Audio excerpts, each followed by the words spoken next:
Now, there's nothing wrong with having nice things. I want you also to hear this from me too. I want you to have the nice things. That's why we're all working so hard, is so you can have all the nice things, have the freedom, and have the stuff that you want. I want you to be able to afford it first. That way you're not sacrificing your future wealth and your family's wealth and your generational wealth just so you can drive a fast car today. Because that fast car today is going to look cool, but eventually it's going to run out. You're going to want to get a new car, and then you're going to start the payments game all over again, and you're never going to have the opportunity to build wealth, and you're going to keep blaming everybody else because you're constantly playing the same game the same way everybody else is. You're running into that same wheels. You're working to earn more money, and you can't figure out why you can't get ahead, and the reason why is because every time you earn more money, you start spending more money, and this is where right now you got to cut out the crap, get out the stuff that you don't need, and this is hard. I get it. You're going to have to make sacrifices. Nobody wants to talk about that. Everybody wants the 6 steps to 6 figures in 6 months. It doesn't work like that. Yeah, it sells for a nice course on the internet, but it doesn't actually make you any wealth. And this is where right now, if you really want to build your wealth, you got to make the hard decisions. You got to sacrifice some of the things that you don't need.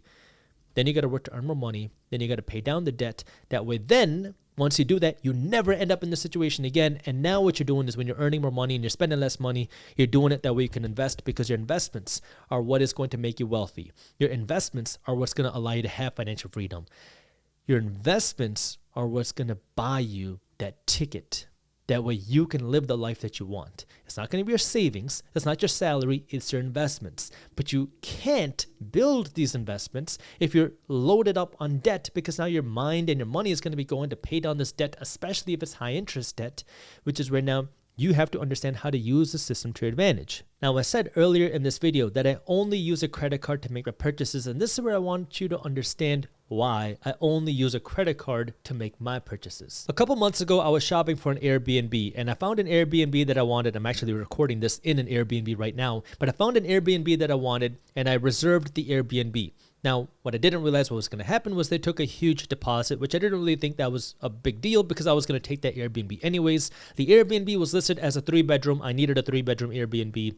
And then that same day, as soon as I made that reservation, the host messaged me saying essentially that the 3rd bedroom wasn't a real bedroom. It was just a den, and it wasn't a real room. So that wasn't going to work for me. So I said, okay, this is not the right Airbnb for me. I want to cancel the reservation. And they said, sure, you can cancel the reservation, but the $5,000 deposit you paid is non-refundable and you can't get that back. This was like a matter of hours of me making this quote unquote reservation. Now, I was a little bit confused because number one, that's not what you advertised. Number two, I just made this reservation. And number three, there was no back and forth. I thought I was just reserving the days.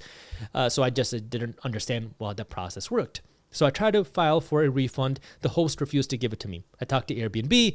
Airbnb said that they can't do anything because it was against the host's policies. Now, that seemed a little strange to me. So I called up my credit card company. I told them what was going on. And they said, don't worry, Mr. Singh, we'll take care of it. And that $5,000 deposit that I paid was refunded to me by my credit card company pretty soon. I don't know if it was a number of days, maybe it was a week, but it was pretty soon that they got that money from me back. And then the credit card company then went after Airbnb and they got the money back for me. So I like credit cards because credit cards offer a lot of perks. But if you have to pay interest on your credit card, you are using your credit card the wrong way, and you are the one that's paying for everybody else's perks. See, credit cards are just a medium of exchange. When I go out and I buy something, if I want to buy a microphone, a laptop, I want to buy anything, I can pay it with cash, I can pay it with a debit card, or I can pay it with a credit card. I guess I could also pay with a check. But I like credit cards because, well, I know how to spend money. I'm very disciplined with my money, and credit cards give me perks. Now, I want to make sure I clarify this. I love Dave Ramsey. When I was getting started on my financial journey, I read first Robert Kiyosaki's books, then I read Dave Ramsey's books, and I loved Total Money Makeover, EntreLeadership. If you have not read those books, you have to read those books. Those are great books on now how to spend your money the right way. And when I read those books, I stayed away from credit cards for a long time because he scared the crap out of me out of using credit cards, which is great for many people. But as I started to go through my financial education journey, I realized I'm a very disciplined spender. I will not spend more money than I have or that I need to just because I get some cash back. But I also spend a lot of money. I mean, I have to spend a lot of money in my business. I have high expenses. I might as well get some perks for the expenses that I have to make anyways. And that's where having the right medium of exchange for me makes sense. For me, a credit card as a medium of exchange makes sense because now I get perks. If you enjoyed this short clip from my longer videos, here's another clip that I think you'll love. And while you're at it, if you're interested in learning more about how to start generating passive income, our team put together an amazing guide on how to start generating passive income for free. All you gotta do is click that button right over there. Thank you for watching, and as always, keep hustling.